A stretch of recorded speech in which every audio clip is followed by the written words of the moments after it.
Honor Society is Paramount Plus's new original film, and it does really well. It's really trying to capture those 80 movie vibes. So if like 16 Candles and Ferris Bueller's Day Off like had a baby, this is pretty much what we get. Our main character, who's played by Rice, who is Honor, and she really wants to get into Harvard. Like, that's her goal and that's her dream, and she will stop at no means necessary to be able to get to this goal, to the point where she's going to sabotage the other three or people in contesting for her nomination to Harvard. But obviously we have a little bit of our sort of coming of age sort of tale, because we are set in that high school sort of teen drama where it does fit the scene. But there's a lot of characters in this where you're like, oh, okay, that's like our guidance counselor, and so I feel so bad for this guy. Like, he's just typecast as Mclovin, so it's like as Mclovin has grown up and found his way into becoming a guidance counselor, and like, I'm not sure if it's just his acting ability or if it's like he was just Mclovin, like that's just his general personality, but it really is just Mclovin as a guidance counselor. And obviously our love interest, who I wasn't sure if he just got the role due to obviously his role on Stranger Things, but Dustin from Stranger Things plays our love interest in this, and he does a reasonable job. Like, I actually quite liked him playing the nerd. Obviously he plays the nerd in Stranger Things as well, so he is playing to his strengths.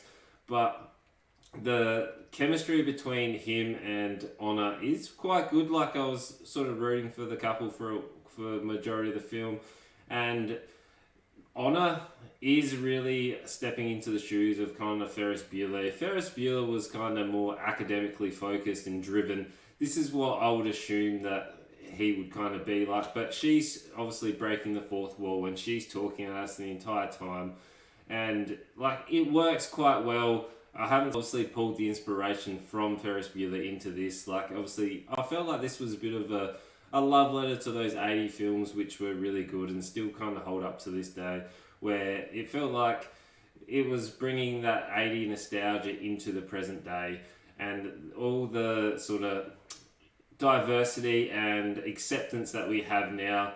And we do get all our sort of tropes that we are trying to push a good message towards as well. So we get all those in terms of the things that you want to see in one of those coming of age 2022's tale, and it does quite well. The only really big downfall for me, like majority of this film, so Act 1 and 2 are quite good, they're really engaging, and you get to see how far Honor will go. We get a little bit of our love story forming, and we get that really good fun ride. Obviously everyone's sort of realizing where they want to go in life and all coming together. But all of a sudden in Act 3, like Act 3 is really short, and it's just really shocking of what they're doing. Like, I didn't see it coming. It was such a weird twist, and it just ruined the entire vibe of the film. But like, it wasn't needed for the actual big twist and the reveal. I was like, what is happening? Why are we having this? It just didn't suit the pace of the film. It didn't suit the role that was happening, and it was just really odd. And unfortunately, it did wreck the film, where it could have just been such a nice, warm-hearted Ferris Bueller 16 Candles like baby homage from the 80s to the present. But yeah, I don't know what they were thinking. It's just it's so annoying that they erected with that strange twist. But overall, I did enjoy it. I'm probably never going to watch it again. I would have watched it again probably if it wasn't for that absolutely terrible ending. I probably will use it in my classes and like teaching about film and how not to like ruin a story. But you know, it is what it is. Unfortunately, it's only a 3 out of 5 for me. Like, it is good. It's a solid watch until that third act, where the third act is rushed and that just twist just ruins everything. But overall, I did enjoy it. Let me know if you've seen it and whether you're going to get Paramount Plus, or yeah, what you're excited for, and you know what to do. Make sure you like, comment, subscribe, and tell your friends.